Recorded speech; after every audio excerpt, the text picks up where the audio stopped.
This story explains how a mail-order company, started by a teenager, destroyed the pricing model of a billion-dollar industry.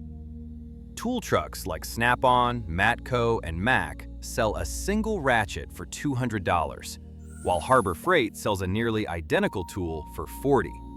Professional mechanics laughed at these cheap imports for decades, calling them hazard freight and warning that they would explode in your hands. Lawsuits eventually changed everything. Court documents revealed that the cheap tool and the expensive tool are often more than just similar, as they frequently come from the exact same place. The empire that now scares the biggest names in hardware began in 1977 in a small building in North Hollywood rather than a boardroom. Eric Schmidt was only 17 when he and his father Alan launched Harbor Freight Salvage. At the time, tool buyers paid a premium to distributors who controlled the market. The Schmidts realized that the tools themselves were cheap to make, but the supply chain was bloated with middlemen. Eric flew to Japan, and later China, to cut deals directly with factories. They sold tools by mail order for a fraction of the cost, by bypassing importers and brand name markups. They sold functionality rather than status symbols to people who just needed to turn a bolt. What started as mail-order catalogs evolved into a retail juggernaut that operates differently from Home Depot or Lowe's. A typical Home Depot features shelves stocked with DeWalt, Milwaukee, and Makita, which are brands that pay for shelf space. Harbor Freight owns every brand in its store. Pittsburgh, Bauer, Hercules, Icon, and Daytona are house labels owned by Harbor Freight rather than third-party companies. This house label strategy represents a powerful form of vertical integration. Owning the brand, distribution, and retail storefront allows them to capture every penny of profit along the chain. This structure allows them to react instantly to market trends by cloning popular tools and putting them on shelves months before competitors can adjust their pricing. The tension between Harbor Freight and the tool giants broke in 2016. Snap-on filed a lawsuit accusing Harbor Freight of patent infringement regarding the Daytona DJ3000 floor jack. Snap-on claimed it was a carbon copy of their legendary FJ300, which was a jack that cost over $600, compared to the Daytona at under $200. The legal battle exposed uncomfortable truths. Snap-on assembled their jacks in the USA, but many components came from the same Chinese supply chains that Harbor Freight used. The judge noted the similarities, but the case was eventually settled confidentially. Harbor Freight continued selling the jack after the settlement? Many mechanics viewed this as proof that the $200 tool was functionally equal to the $600 one. We are examining the tool industry's secrets today. Hit that subscribe button and turn on notifications to see new investigations every week. Harbor Freight nearly lost everything shortly after these legal battles. In 2020, the company faced a catastrophe that threatened to destroy its reputation. Mechanics began reporting that their Pittsburgh automotive jack stands were splitting apart under load. Harbor Freight issued an immediate recall for 1.7 million units. The situation deteriorated when the replacement stands sent to customers also featured welding defects. This was a double failure on a safety item. Trust in the brand plummeted overnight as social media filled with photos of collapsed stands and crushed bumpers. Eric Schmidt personally emailed the entire customer base to apologize and promise a complete overhaul of their quality control standards. This disaster reminded the public that saving money on tools is different from cutting costs on safety equipment that protects lives.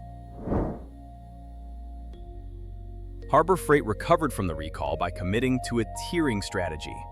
The pliers aisle features 3 distinct options.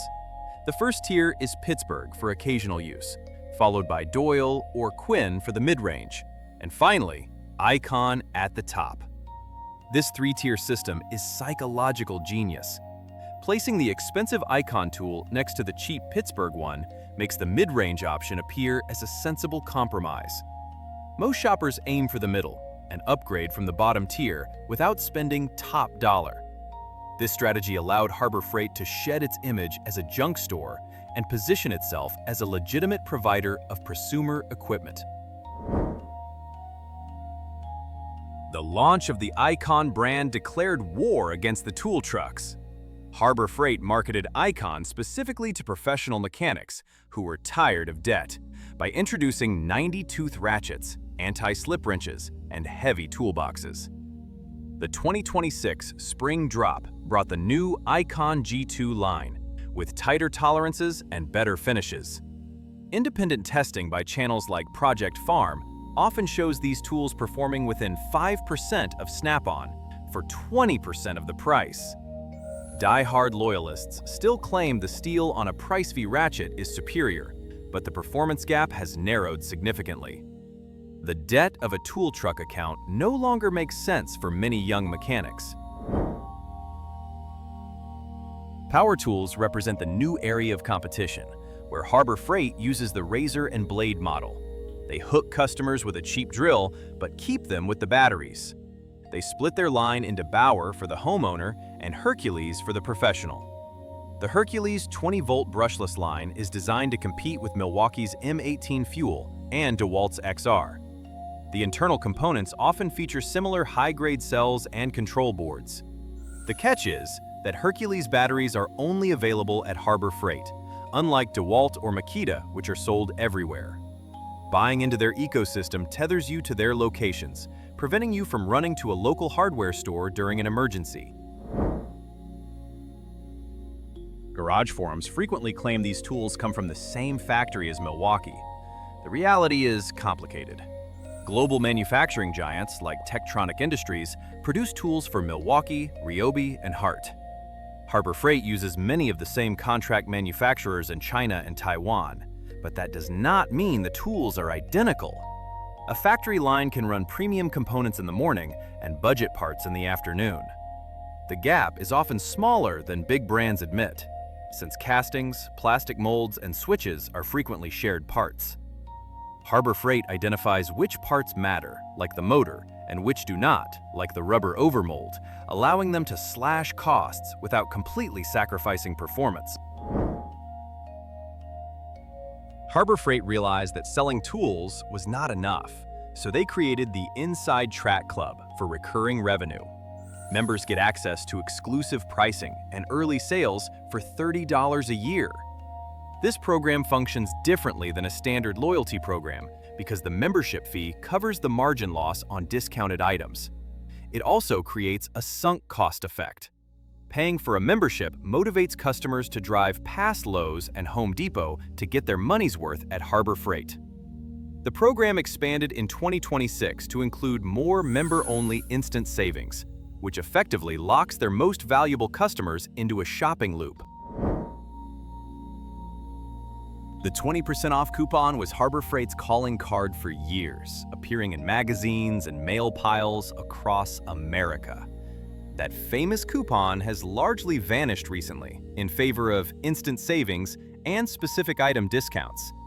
The company no longer needs to bribe customers to walk in the door. The mature brand realized that savvy shoppers were using the 20% coupon only on big-ticket items, which destroyed margins. Shifting to instant savings for specific items allows them to control exactly which products get discounted. They can clear out slow-moving inventory without giving away profit on best sellers, like the US General Tool chests. The warranty on hand tools is a major selling point. Pittsburgh and Icon hand tools carry a lifetime warranty that is easy to use. Snap-on requires you to wait for the truck, but Harbor Freight lets you walk in with a broken ratchet and walk out with a new one in 5 minutes. This policy applies strictly to hand tools. Power tools, jacks, and compressors usually come with a short 90-day window, unless you buy the extended replacement plan. The company recovers profit through that 2-year protection plan, banking on the fact that most homeowners will not use the tool enough to break it within that window. Professional shops today often contain a mix of red and blue tools, as the stigma of hazard freight fades. The consensus among pros in 2026 is pragmatic. Buy Harbor Freight for tools used monthly, and buy Snap-on or Milwaukee for tools used hourly. Mechanics might buy the $10 Pittsburgh version of a rarely used socket, but spend money on a premium brand for the impact wrench used all day. Harbor Freight has not replaced professional tools, but it has forced professionals to justify why their tools cost 10 times as much. Cloning remains an ethical shadow hanging over this success. Harbor Freight rarely invents, choosing instead to iterate. When established American innovators create a new plier design or a unique knife mechanism, Harbor Freight often has a nearly identical version on shelves within a year. This practice is legal because they change just enough of the mechanism, yet it frustrates designers who pour millions into research and development. Critics argue that this stifles innovation, but supporters claim big brands have been overcharging for decades, and Harbor Freight is simply democratizing access to technology. Both sides are correct. It is a parasitic relationship that ultimately benefits the consumer's wallet. Harbor Freight has become a financial fortress, with estimated annual revenue surpassing $8 billion and over 1,600 stores across 48 states. Eric Schmidt has amassed a net worth of over $9 billion, placing him among the wealthiest people in Los Angeles. Private ownership means they have no shareholders to please and no quarterly earnings calls to panic over. This allows them to focus on long-term goals, like investing in massive distribution centers and new product lines, such as the Icon G2, without worrying about short-term stock dips. They have effectively built a moat around the budget tool market that neither Amazon nor Walmart has been able to cross. Harbor Freight is pivoting again in 2026. They are aggressively targeting the automotive diagnostic market and expanding their heavy-duty storage solutions. The new stores opening this year are larger, cleaner, and brighter, designed to look less like a warehouse and more like a showroom. They are also pushing hard into battery-powered outdoor equipment to challenge brands like Ego and Toro.